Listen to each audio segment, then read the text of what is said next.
नमस्कार, जिस हिंदी के सोशल मीडिया प्लेटफॉर्म पर आपका स्वागत है। दिल्ली की पूर्व मुख्यमंत्री आतिशी द्वारा संबोधित किया गया, उन्होंने क्या कुछ कहा, आइए आपको सुनाते हैं। भारतीय जनता पार्टी की दिल्ली सरकार ने दिल्ली के लोगों को परेशान करने के लिए एक तुगलकी फरमान निकाला है, जिसके तहत 10 साल से पुरानी गाड़ियों को फ्यूल नहीं मिलेगा, 10 साल से पुरानी गाड़ियों को सड़क से हटना पड़ेगा और इस तुगलकी फरमान से एक झटके में 62 लाख व्हीकल्स को सड़क से हटना पड़ेगा, जिसमें 40 लाख टू व्हीलर शामिल हैं, जिसमें 20 लाख गाड़ियां शामिल हैं।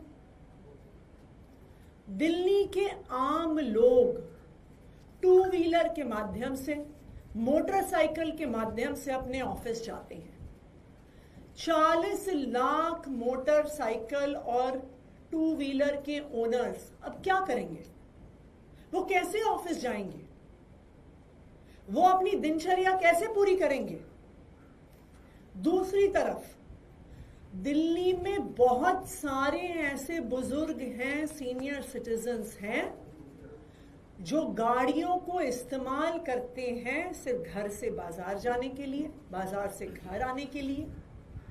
अक्सर सेकेंड हैंड गाड़ी वो खरीदते हैं और उस गाड़ी को लोकल यूजेज के लिए इस्तेमाल करते हैं। अब ये बुजुर्ग अपने घर से मार्केट तक कैसे जाएंगे?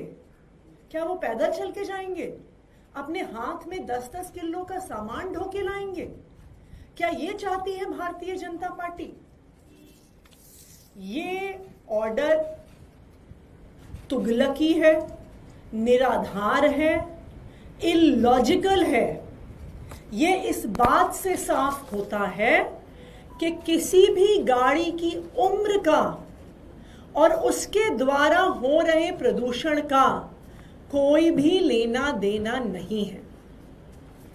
अगर गाड़ियों को अच्छे से मेंटेन किया जाए तो वो पुरानी होने पर भी पोल्यूशन नहीं करती। दूसरी बात, कोई गाड़ी पुरानी है इसका मतलब ये नहीं है कि वो ओवर यूज्ड है। कई गाड़ियां ऐसी हो सकती हैं जो सिर्फ 7 साल में 3 लाख किलोमीटर चल गई हो। कई गाड़ियां ऐसी होंगी जो 15 साल में भी 50,000 किलोमीटर से ज्यादा नहीं चली हो।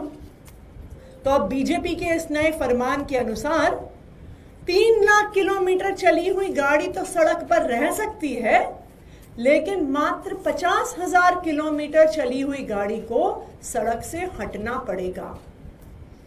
बताइए, ये तुगलकी फरमान नहीं है तो और क्या है? क्या ये सरकार चल रही है या फुलेरा की पंचायत चल रही है कि जो मन में आया वो आदेश पास कर दिया, उसका पोल्यूशन कंट्रोल से कोई लेना देना नहीं है, ऑर्डर इलॉजिकल है, लेकिन भारतीय जनता पार्टी ने फिर भी पास कर दिया। इस आदेश को अगर हम एनालाइज करें तो एक चीज साफ नजर आती है कि इस आदेश का सिर्फ एक ही कारण हो सकता है। क्यों 10 साल पुरानी गाड़ियों को सड़क से हटाया गया है? इसका कारण है कि भारतीय जनता पार्टी की car manufacturers, two wheeler manufacturers से सेटिंग हो गई है।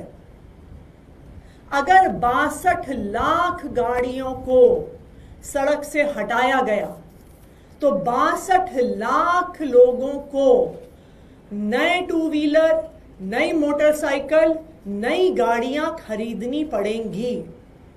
इसका फायदा सिर्फ और सिर्फ मोटरसाइकिल बनाने वालों को, गाड़ियां बनाने वालों को हो रहा है और किसी को इसका फायदा नहीं हो रहा। आज मैं भारतीय जनता पार्टी को चैलेंज करती हूं कि पिछले 5 साल में उनको मोटरसाइकिल और गाड़ी के मैन्युफैक्चरर से, इनकी कंपनियों से कितना चंदा मिला है वो दिल्ली के लोगों को बताएं।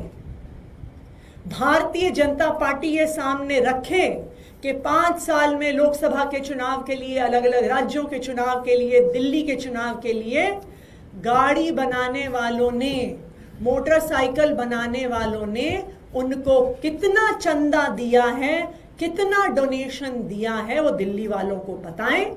और इससे दूध का दूध, पानी का पानी हो जाएगा, क्योंकि यही एकमात्र कारण है कि 10 साल पुरानी गाड़ियों को सड़कों से हटाया जा रहा है कि लोगों को नई मोटरसाइकिल खरीदनी पड़े और नई गाड़ियां खरीदनी पड़े।